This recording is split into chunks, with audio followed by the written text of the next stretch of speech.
Well, now, after my last video talking about how hopeless Tottenham were going and what on earth was going on there, we've now gone unbeaten in the subsequent 3 games after the period I was talking about.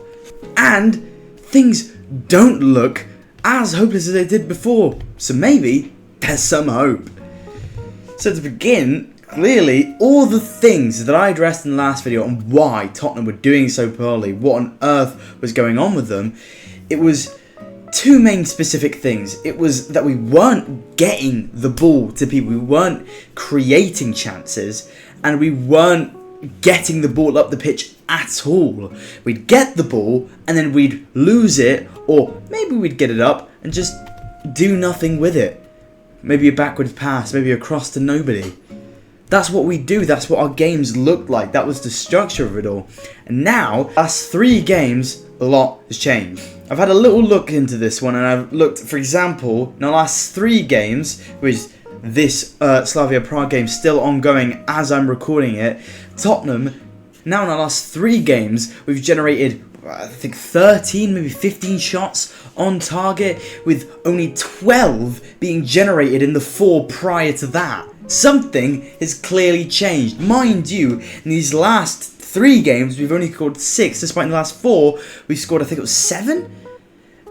Or maybe 8, and we've generated more shots on target, and it shows just how much more we're getting the ball up the pitch and just how much more we're creating in general. For example, Xavi Simons has finally arrived. He finally looks like the player we were promised and we thought we were getting. Ignore the dog in the back.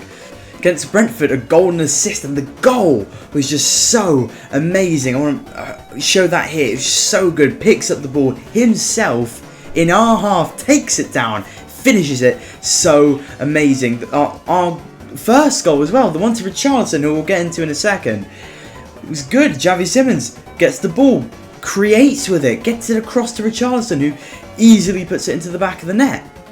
We're doing well. Newcastle, maybe not quite the drastic change we needed, but it was definitely better. We didn't generate as much XG as I would have hoped to, but in the subsequent 2 games, Brentford and Slavia Prague, we're finally generating that XG that we just weren't before. We are the biggest XG overperformers in the league. I don't know if it's quite by some distance, but in the Premier League, we have scored 25 times while only having 15 XG. We are overperforming our XG by a matter of 10 goals. And it just shows that we're not creating, and it shows most specifically, most importantly, that things could get even worse just like that.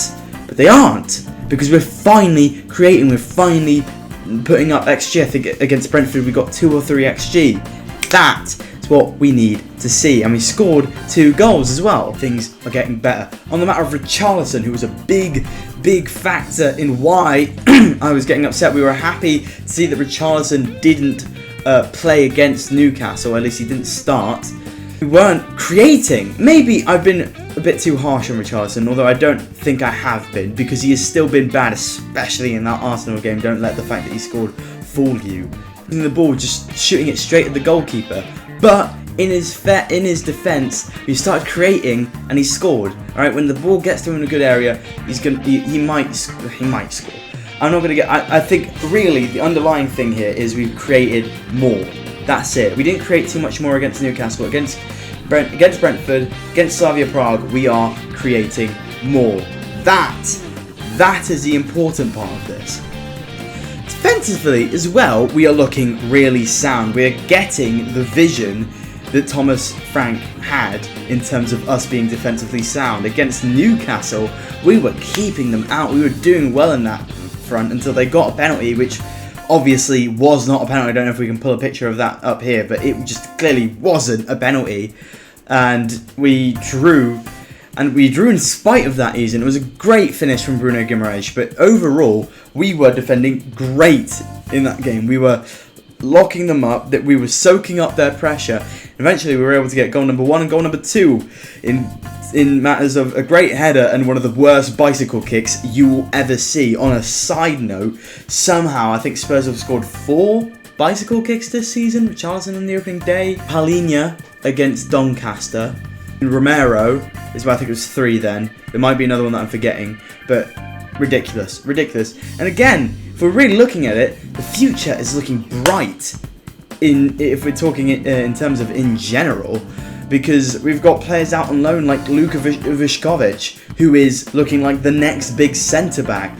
We've got lots of young players in our squad. Archie Gray is a big thing that I didn't see an Archie Gray resurgence, not even resurgence, just emergence in this season. He got game time under Ange through just the injuries and playing everywhere but his main position, but he's playing as a bit of a more defensive centre mid in kind of a double pivot kind of with Lucas Bergvall recently, and it's worked phenomenally. He was great against Brentford, he was good against Newcastle, he was amazing against PSG, which is another thing that I didn't really mention. He got an assist there. He's been electric. He has been really good recently, and it's just interesting. I'm excited to see where we're going next with this brilliant Spurs side, which looks brilliant again like we did at the beginning of the season.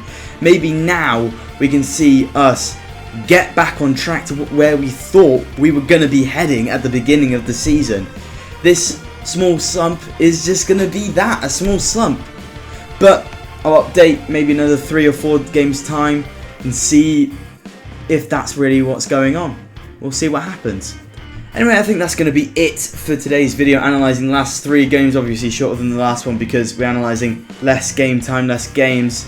But it's looking more positive. We're looking like we're creating. Maybe I'll come back to regret my words as we go back to being the same negative, uncreative team that we were in that, 6-game losing streak? But the trends are upwards. So let's focus on the positives. And yeah, let's move on.